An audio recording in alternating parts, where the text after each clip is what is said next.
Okay, welcome. I recently installed a Radium Surge tank into my Audi TT MK1. So I thought I'd do a little video of it just to show you at least how I did it, and maybe you'll get some ideas on how to do it on your vehicle.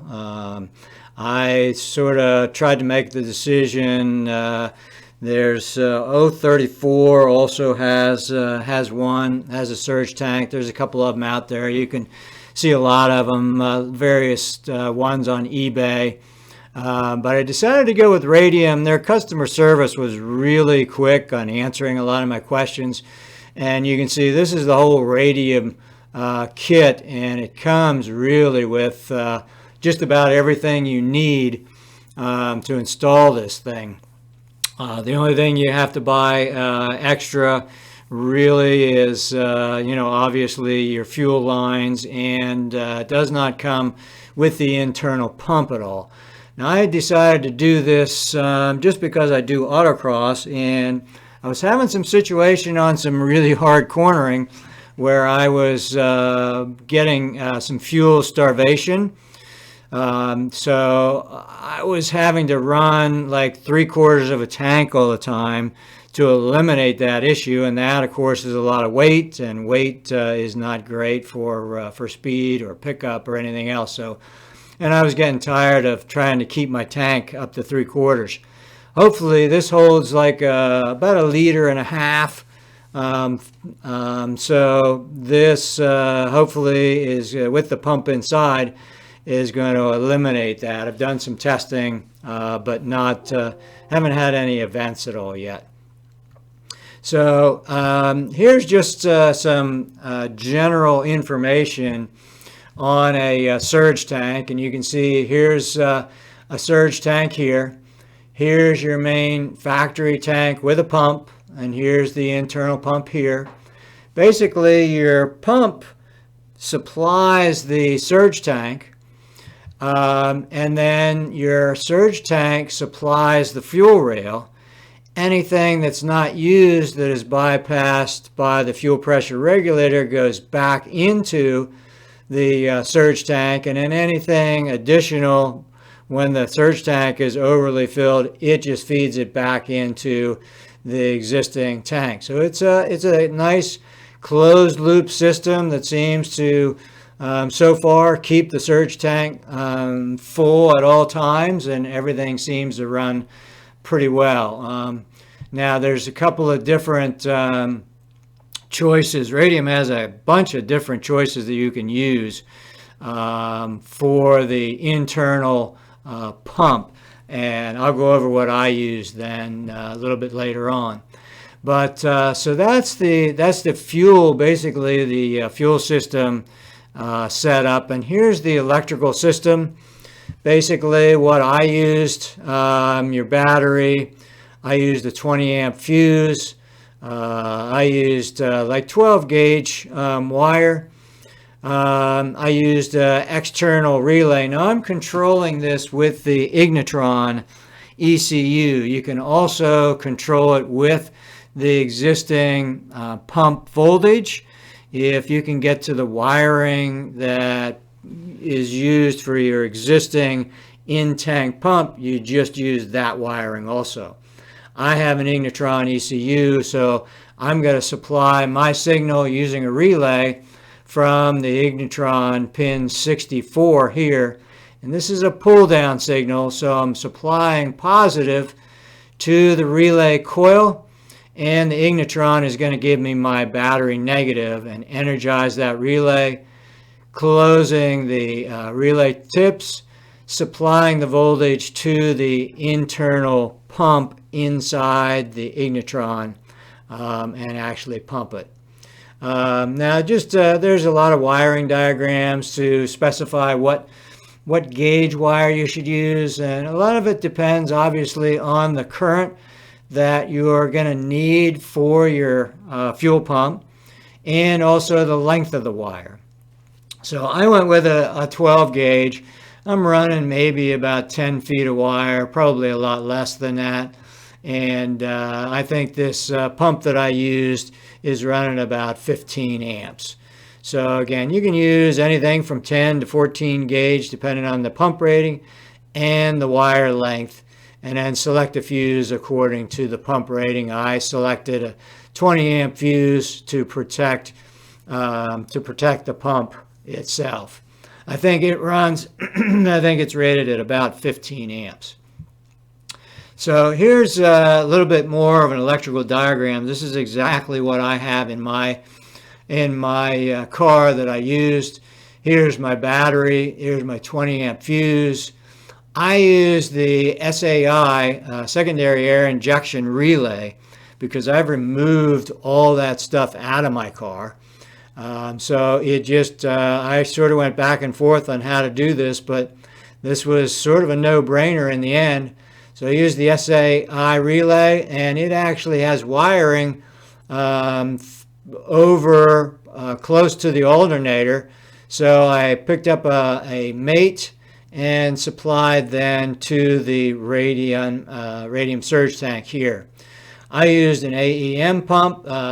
Part number was 50-1200. It's good for E85, which I'm using.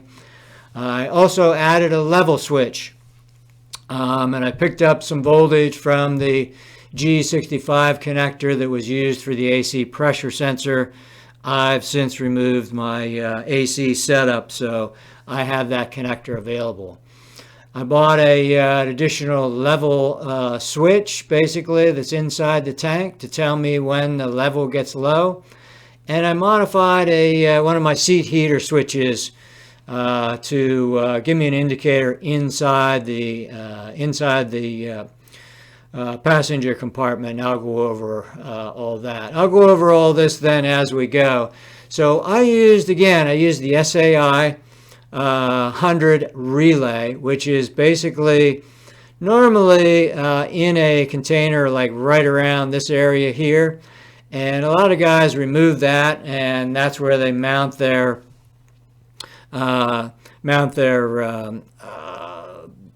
tank for oil overflow. But I put all mine in this wire loom right here.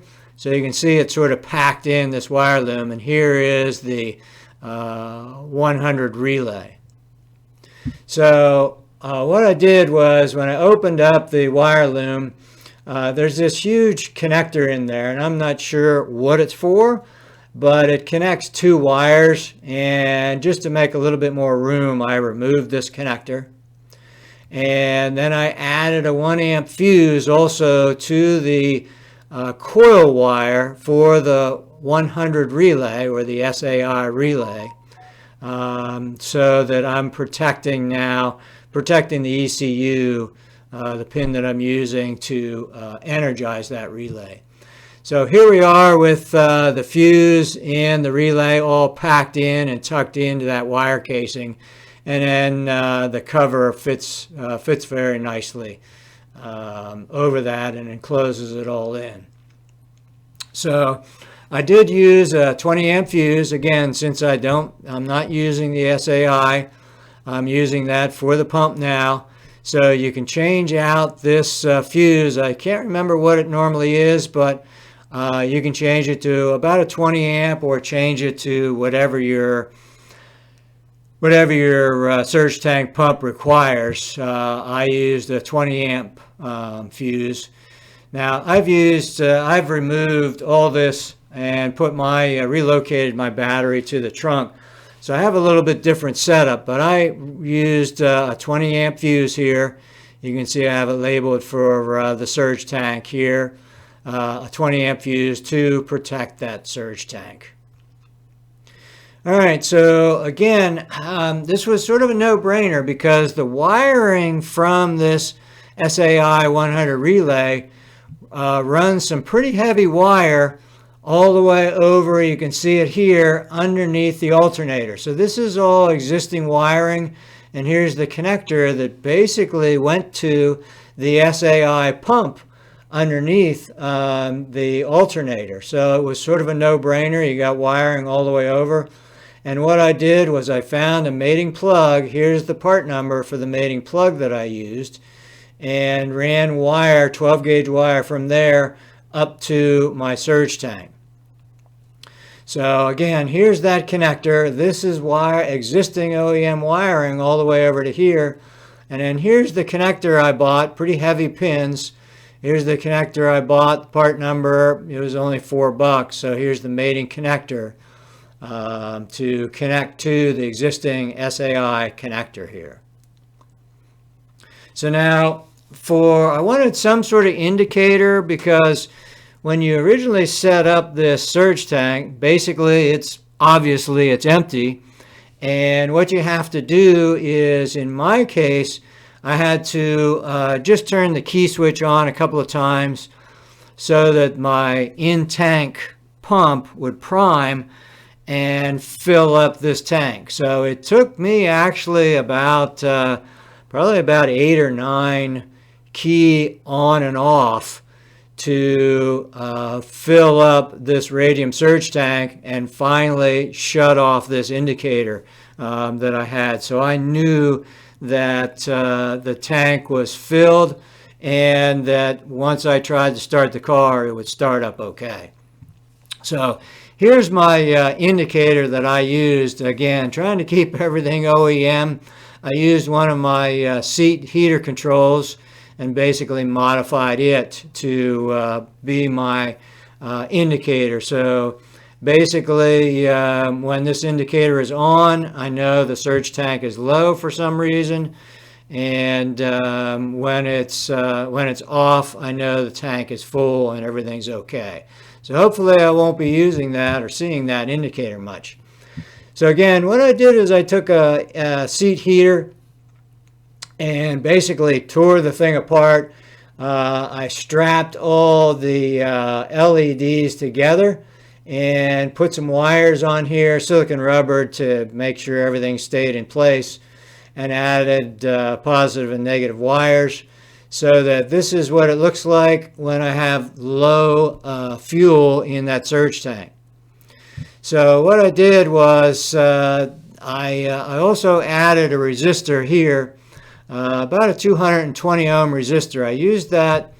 I pulled 12 volts from the G35 connector, which is in this area here, back where the AC, some of the AC connections were, pressure switch and everything.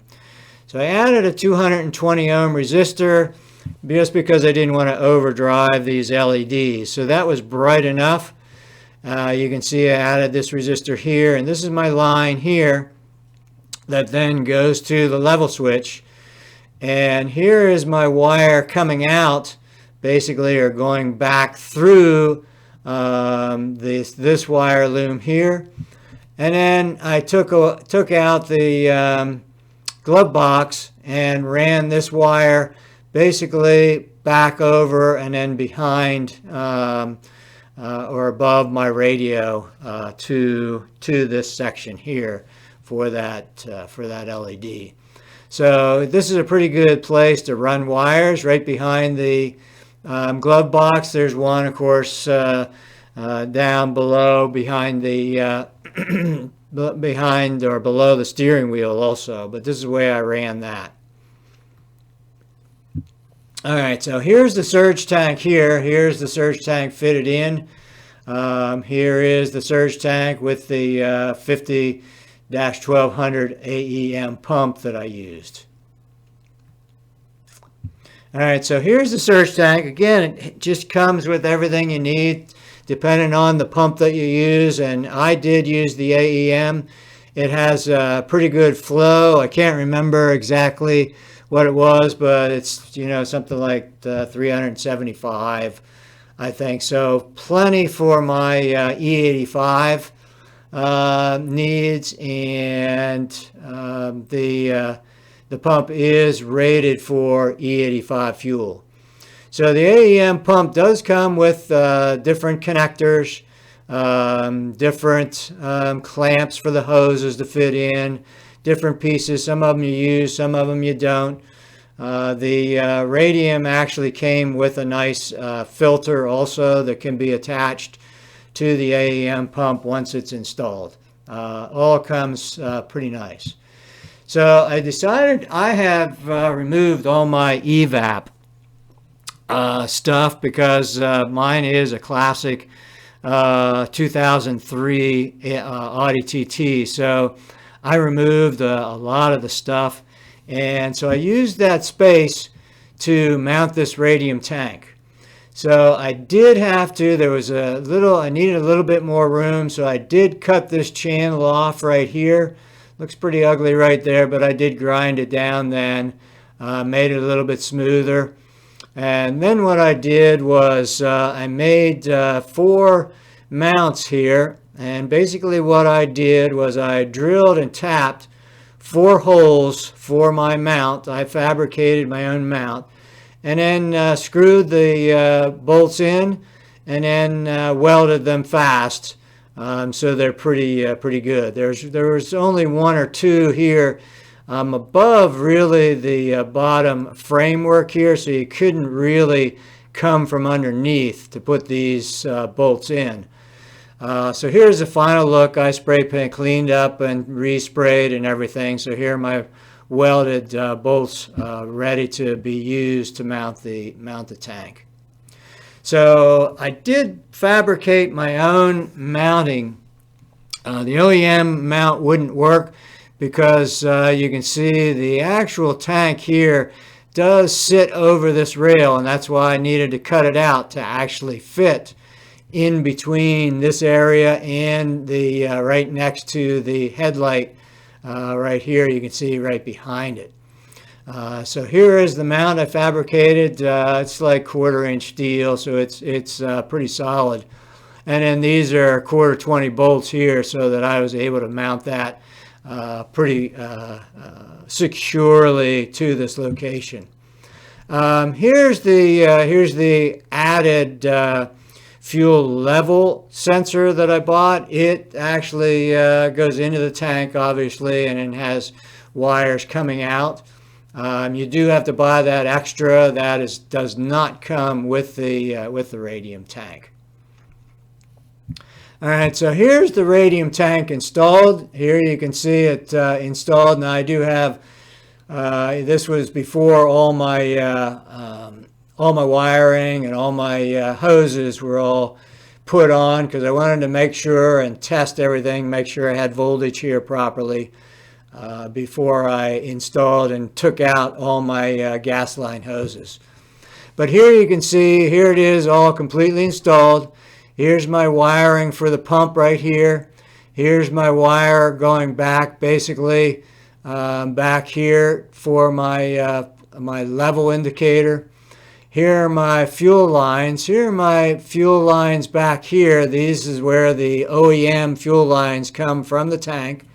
So you can see here's the line, the lines coming in either from the pump or just a line to, if this tank overflows, there's another line going back into the OEM tank. Here are my lines here. Here's my line coming out of the tank into the fuel rail, and here is my line coming out of the fuel rail back into the radium tank. So it's all sort of self-supplied and self-sufficient. The fuel either feeds the fuel rail or back into the radium tank, or back into the OEM tank, or from the tank into the radium pump tank here.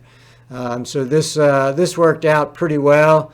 I had plenty of room to put this a little tight up against the headlight, but it's not touching, and it makes it for a nice little setup. So here you can see a little bit closer look here.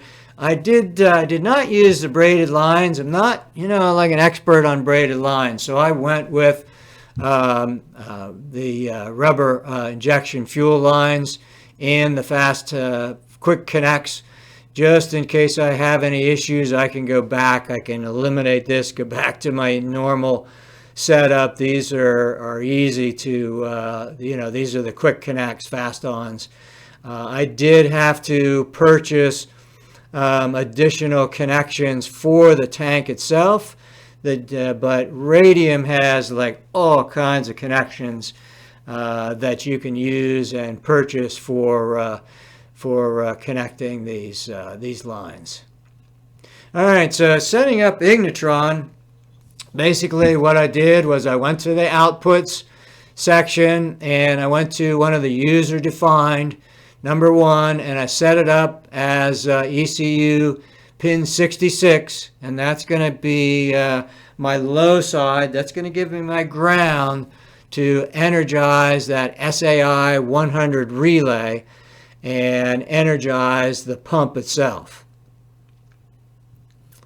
Now, once you go into the auxiliary devices, once you set up this user-defined setup here, what happens is Ignitron sets up then in auxiliary devices a user-defined number 1 setup, and it'll bring up this setup here. And what you can do, you want to set it as enabled. You want it to be an on-off setup because basically you want your pump to run all the time.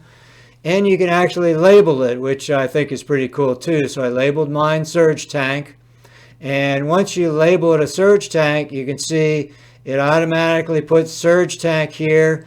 And if you go back in to look at the outputs, it'll actually show up as surge tank now instead of user-defined number 1. And here you can see surge tank ECU pin 66.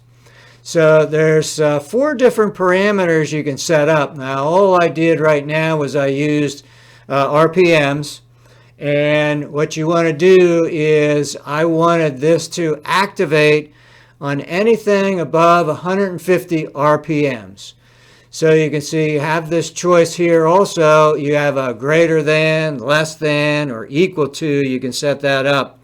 So anything greater than 150 RPMs, which should be anything, I think cranking is usually, like 100 to maybe 300 RPMs. So on mine, it works at 150 RPMs. And then anything less than 50 RPMs, I want that pump to shut off because I don't want that pump on just with a key, because sometimes I have, when I'm running autocross, I might have just the key on to make sure I can run my fans or anything else that I have running. So that's the way I have mine set up. So you can also put in different parameters if you want. I actually had set up this fuel pressure sensor, and I had it set up for anything less than 4 bar and to actually deactivate anything less than above 5 bar. Well, I realized when I went out to do some testing that when I go on boost, I'm actually well above 5 bar, and it was very very instantaneous that when I went above 5 bar, it shut that pump off and shut the car down, and it was pretty violent actually. So I could reset this. I'm thinking about redoing this and still having it less than 4 bar, and maybe deactivate like above maybe 6.5 bar, just in case my fuel pressure regulator would go south and I'd start pumping a whole bunch of fuel or something. Just as a deactivation, I may reset that up. But you can set this up, of course, any way you want. All right, you can also do if you want to do a test, you can go into the output test, and you can see here's my surge tank at ECU 66. You can actually put a check mark in 1 or put a check mark in 1010. So it gives you, this is the directions here, basically by placing a check mark in the column below the 1. So in this column here, it will enable turn that particular output on. If you place it in the 1010, it basically sets up a frequency of about 2 hertz, so it'll pulse it on, off, on, off. Now, it is important to note that these output tests will only work if the engine is not running. So just with key on, you'd be able to test and make sure you have voltage. Like I did, sort of test.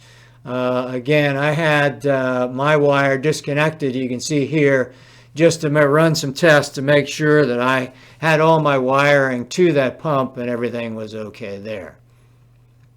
So that is an output test that you can do.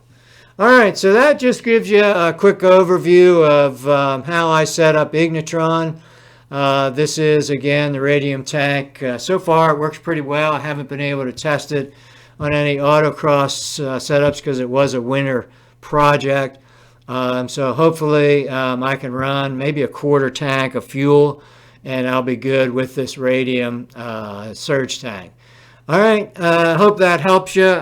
Might not be exactly what you want to do, but maybe it gives you some ideas of how to set up a surge tank, or maybe how to run one, and just some information on a surge tank. All right, thanks a lot. Thanks for viewing. Take it easy. Have a good one.